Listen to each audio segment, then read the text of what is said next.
Hello BookTube, and my name is Elizabeth. Welcome back to my channel, Book as in Books. As you can see, this is not my regular background. If you saw my previous video, you know that I am in Australia. I am still in Australia for less than 24 hours.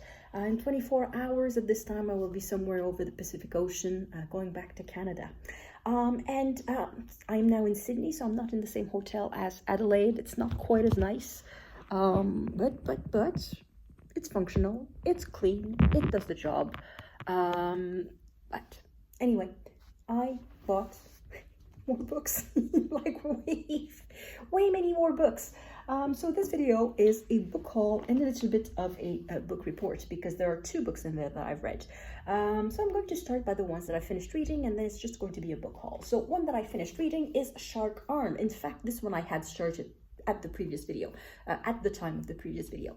The authors are Roope and Kevin Meagher, and it is the subtitle, A Shark, a Tattooed Arm, and Two Unsolved Murders. So the story in that book is that in 1935, there was an aquarium of some sort, where the owners were showing sharks that they had fished in the harbor, or not too far from Sydney. The poor sharks never lived very long, but in this particular case, the shark lived long enough to cough up what it had in its stomach, and that included a human arm with a distinctive tattoo. So that is why they were able to identify the victim. And I'm going to show you a picture of the arm with the tattoo. So if you're a bit squeamish, just close your eyes for a second. So here's the arm with the tattoo. Can you see?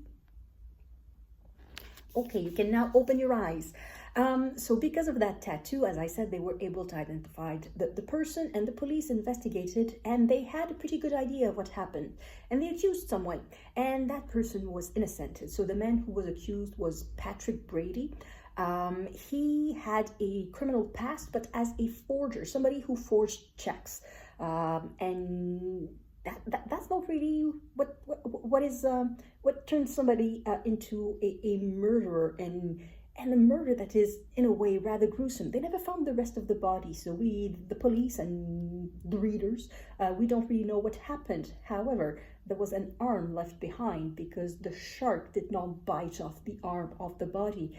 The shark swallowed the arm whole. The shark found the arm as it was floating in the sea. So that means that it was cut off by whoever had killed Jim Smith, who was the man who was killed.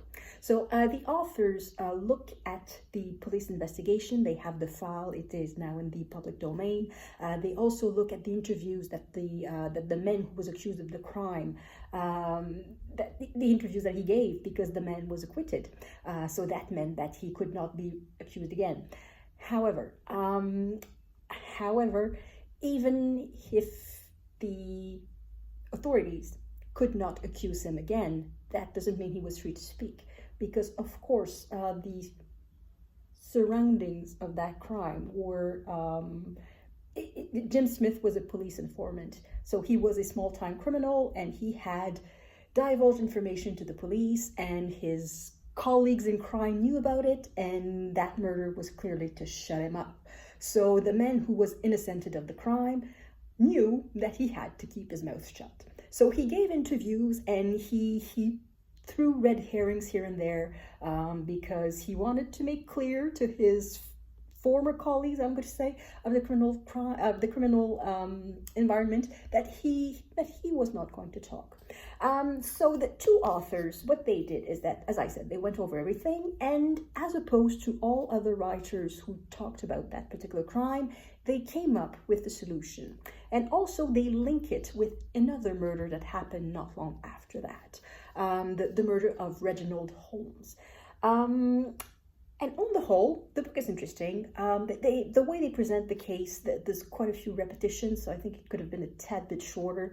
And also, I'm not entirely satisfied by their conclusion, just based on the information that they gave. So according to them, the man who was accused of the murder, Patrick Brady, is completely innocent. So according to them, the jury got it right. The man did not kill Jim Smith. However, they are saying that he is completely innocent, that he was caught by surprise, that Jim Smith was visiting him, and then one evening there was a knock at the door. It was 2 gangsters or 3 gangsters, and they just killed Jim Smith while Patrick Brady just fled. And then when he came back, there was a big mess, and he understood that he had to keep his mouth shut. So he decided to clean everything up and just shut up. So that's their theory of the crime. I somewhat agree with it, but it's likely that it's not Patrick Brady who killed the man, because Patrick Brady was a forger. He was not a violent man. However, I don't believe for 1 second that he did not know what was going to happen, for the simple reason that Jim Smith went to visit Patrick Brady. He had received money. Somebody paid him the fare to get there, because Patrick Brady had rented a cottage a bit on the outskirts of Sydney. So Jim Smith, we were in the 1930s, during the time of the Great Depression, and that meant that he didn't really have any money, didn't have regular employment. He was living off petty crime, basically. Well, not all the time. He also had sometimes a regular job, but he eked, I don't know, E-K-E, that's a verb, a living out of what he could. And he told his wife, so Jim Smith had told his wife that he was going to take care of a boat for a friend for a few days. So he was waiting to receive the fare to go to that place to do a particular job, and he just never came back. So for me, that is a clue that Patrick Brady knew that Jim Smith was being set up in a trap, and that Patrick Brady was part of that trap. So anyway, all of this to say that I don't completely agree with the authors, because they are giving information at the beginning of the book, and they seem to forget about that particular information at the end of the book. So anyway, it was fun. It's a little bit of Sydney history I didn't know about, and it's fun to know about that. The book's going to go behind the camera. So the other book that I've read is The Monkey's Mask by Dorothy Porter. This is a recommendation from Lindy, from Lindy's Magpie Read. At the end of my previous video, I said, if you have any Australian recommendation to me, please let me know in the comments. And Lindy recommended this. She said, okay, you said that you were a bit adventurous. Well, if you want a bit of an adventure, this is a mystery. It is in verse, and it's on the background of a lesbian romance. Okay, that's not the type of thing I read usually. So it is indeed an adventure, and what an adventure it was. It was really awesome.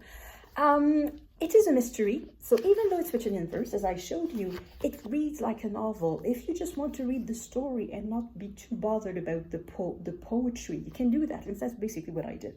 I just read it for the story, and the story is amazing. And also the writing is amazing. I don't know how to judge poetry, so I'm not really judging if the meter is correct or things like that. But the writing is amazing in the sense that everything is said in so few words. It's like the opposite of these big fat mysteries by Elizabeth George. Elizabeth George, whenever she has to paint a scene, she gives so many details. Like if the detective is going to interrogate a suspect or a witness or somebody who perhaps maybe could know something about the crime, the detective parks the car, puts the keys in his pocket, he walks across the park, he looks right and left to see if he's being followed. He finds the number, he knocks on the door, there's 3 seconds that go by, he hears some steps and the door opens. It's just never ending. It's just this never-ending amount of details. And in here, these details aren't there because they are not necessary. It goes straight to the image that the author wants to give. It goes straight to the feeling, straight to the thought. It's just so precise. I thought it was awesome. So so far, this is one of the best books that I've read this year. So it's a wonderful discovery. So thank you very much, Lindy, for recommending this. I enjoyed it very, very much. Now, the rest of the books, it's a book haul. I tried to buy books that I would be unlikely to find in Canada. Well, for the most of it. The other thing is that I wanted to support as many bookstores as I could. So, for example, these two that I've read. This one I bought at the bookshop Darlinghurst on Oxford Street in Sydney. This one I bought also in Sydney, but that one was when I arrived. So no, not like in the last couple of days, but in the last couple of weeks. I bought it at the shop attendant to the New South Wales Library.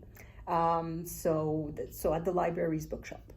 And then another commentator recommended Kate Morton, Homecoming. Apparently this one is very popular, and this one I found at the big chain Dymox, that it's called. So they are Dymox store in every city that I've been so far. Well, so far. I'm not going to see any more cities because I'm leaving tomorrow. But it's a big bookstore chain, and it's a very good one, I have to say. I really enjoyed going into the Dymox more than the Indigos in Canada. Anyway, so there was a wall of 100 best books according to customers. So I don't know exactly how they calculate that. Is it just bestsellers, or is it some place where you can vote? But that one was on the wall of the 100 best books of, I don't know, of 2024 perhaps. But it's not necessarily books published in 2024. It's really just the books that were voted by readers or customers or I don't know what. And it was on that wall. So, and it was there. I saw this book with the yellow cover, with a pink cover, and with a black cover. So that book is really popular if it can afford to have so many covers. And I've started it. I am now at page 48, and so far it's a very good recommendation. So thank you to the commentator who recommended it. The commentator is La Dame au Chat, so the lady with the cats. Well, thank you, because so far it's very good. And the others I have not started at all. It's just books that I'm bringing back almost as souvenirs. So this is Melanesia, Travels in Black Oceania by Hamish McDonald. So Hamish McDonald is a journalist, an Australian journalist, and so this book is not about Australia, but the chances that I will find this book in Canada are close to null. One, because the author is Australian, and two, because the topic, Melanesia, is not something that is of particular interest in Canada. So Melanesia is a bunch of nations in the Pacific Ocean that are a bit northwest. So Polynesia would be, there's a triangle of Polynesia. So the top of the triangle is Hawaii, the bottom west of the triangle is New Zealand, and the bottom east is Easter Island. And in between you have Tahiti, the Marquesas, Society Islands, and a whole bunch of islands in the middle. And Melanesia is a bit more west of that. So think Fiji, the American Carolinas, the Samoas, what else is there? Vanuatu, New Caledonia, the Solomon Islands, Papua New Guinea, and so countries a bit more towards Asia. And I don't know much about these countries, so I'm going to read about them in this book. The next book is really a souvenir. So this is Birds of Australia. That was one of the unexpected pleasures I had in Australia, was seeing all the different birds. They sound different than in Canada. Obviously, they don't have the same songs and the same tweets or the same, they don't scream or shout or speak in the same way. The birds speak with an Australian accent. And there are so many beautiful birds. So if I ever come back to Australia, I'm going to come back as a birder or bird watcher. So I'm going to bring binoculars and just be obsessed with birds. I'm not obsessed with birds in Canada, but if I come back to Australia, I'll be obsessed with birds because they have awesome birds. So this is just like a quick guide with lots of pictures for every bird and just a very, very quick description. And I've seen so many birds. It's a little penguin. The little penguin. So here, this is the smallest penguin in the world, and on Phillip Island, so that one is near Melbourne, you can see the thing that is called the Penguin Parade. At the end of the day, the penguins come back from the ocean in groups, and they're walking towards their nest on the land, and it's just so cute to watch. And it has been organized that tourists can watch that without disturbing the environment too much. I'm not going to say without disturbing the environment, because obviously just our presence and the construction of the boardwalks for the tourists to walk on, of course, that is destroying the environment a little bit. But if we stick to these places, that means the rest will be available for the penguins. And that was just absolutely charming. And so many other pretty birds, like these. I think I've seen them in the wild. That's the thing. The birds are flying so fast. It's not easy to identify them. Galahs. I've seen a lot of galahs. Quite a few cockatoos. I've seen quite a few cockatoos. Yeah, anyway, it's sort of a souvenir. I'm going to take all the birds that I've seen, and perhaps I'll come back and see other birds one day. A mystery. There's quite a healthy mystery publication life in Australia. So this one is A Few Right-Thinking Men by Sulari, Gentill.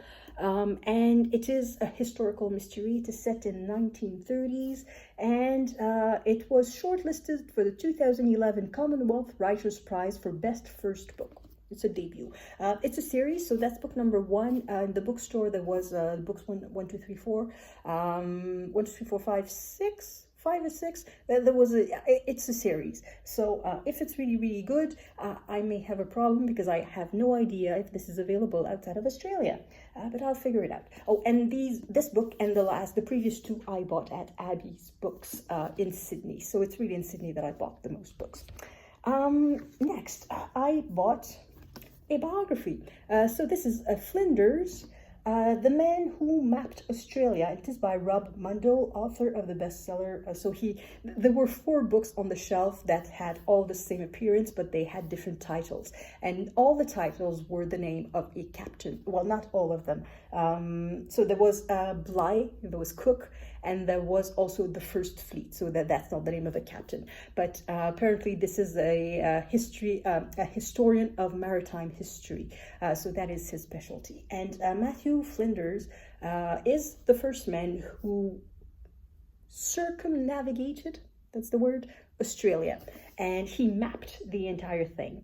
And the reason I remember the name is that when I was on Kangaroo Island, so that was just after I filmed the previous video, which was in Adelaide, I took a little 3-day tour of Kangaroo Island, and the guide talked about Matthew Flinders and how he named the places. He said, you know exactly when a place was named by Matthew Flinders. It's because it is an extremely boring name. So for example, Kangaroo Island, the first time Matthew Flinders saw the island, the first thing he saw was a kangaroo. So that was Kangaroo Island.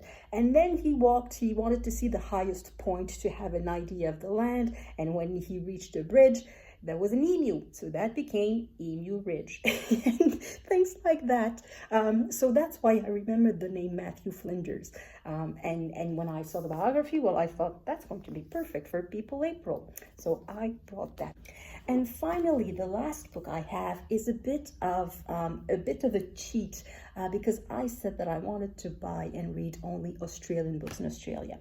However, when I was on Kangaroo Island, there was this teeny tiny bookshop. It does not even have a name. It was called Bookshop, Coffee Shop, Print Shop.